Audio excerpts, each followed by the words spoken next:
புறக்கணித்தாய். உன்னை ஈன்ற பாறையை புறக்கணித்தாய். உன்னை ஈன்ற பாறையை புறக்கணித்தாய். உன்னை உருவாக்கிய கடவுளை மறந்துவிட்டாய். தம் மைந்தரும் தம் மகளிரும் தமக்கு சினமூட்டியதை ஆண்டவர் கண்டு அவர்களை இகழ்ந்து பொதிக்கினார். அவர் உரைத்தார், எனது முகத்தை அவர்களிடமிருந்து மறைத்துக் கொள்வேன். அவர்களது முடிவு என்னவென்று நான் கவனித்துக் கொள்வேன். ஏனெனில் அவர்கள் கேடுகட்ட தலைமுறையினர், நேர்மை அறவே அற்ற பிள்ளைகள்.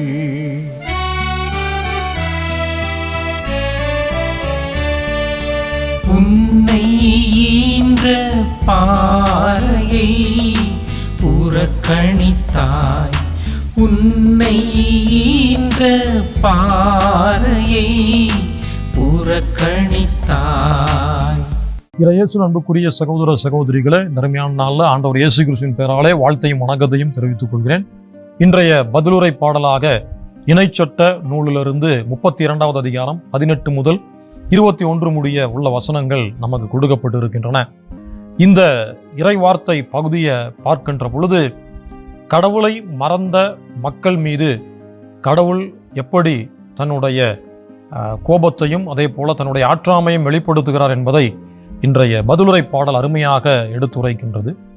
எப்படி ஒரு தந்தையோ தாயையோ புறக்கணித்து போகின்ற பிள்ளைகள் அவருடைய பெற்றோருக்கு மன வருத்தத்தை கொடுக்கிறார்களோ, அந்த பெற்றோர் எப்படி தங்களுடைய பிள்ளைகளை வளர்த்தெடுத்ததை நினைத்து அவர்கள் இப்படி விட்டு சென்று விட்டார்களே என்று புலம்புவதைப் போல இந்த இறைவார்த்தை பகுதி இன்னைக்கு அமைந்திருக்கிறது. ஆம் அன்புக்குரியவர்களே, ஒரு மனிதரைப் போல கடவுள் இங்கு பேசுவதை நாம் பார்க்க முடிகின்றது.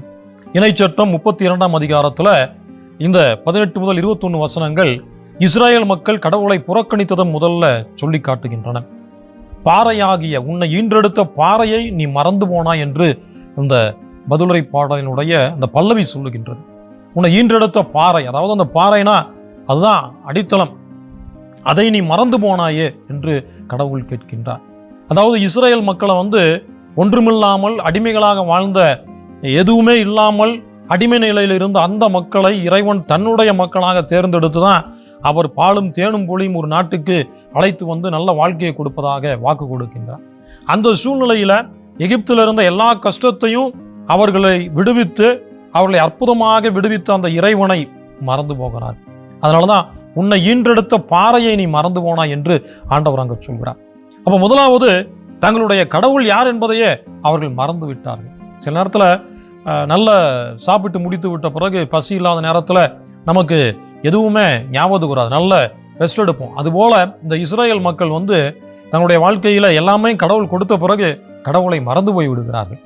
அவர்களுக்கு கடவுள் ஞாபகம் இல்லை. தங்களை அழைத்து வந்த இறைவன் யார் என்பதையே அவர்கள் மறந்துவிட்டு இனி எல்லாம் நிறைவாக இருக்கிற பொழுது மற்றதை தேடி அவர்கள் போகிறார்கள். அப்போ கடவுள் என்ன சொல்கிறாரு? உன்னை ஈன்றெடுத்த பாறை நீ மறந்துட்ட, அப்ப என்னுடைய திருமுகத்தை உன்னிடம் மறைத்துக் கொள்வேன் அப்படின்னு சொல்றார். அப்ப அது வரைக்கும் கடவுள் அவருடைய திருமுகத்தினுடைய ஒளியை அவர்கள் மீது வீச செய்து அவர்களுக்கு ஆசீர்வாதத்தை கொடுத்தார், அவர்களை பாதுகாத்தார், அவர்களை விடுவித்தார்.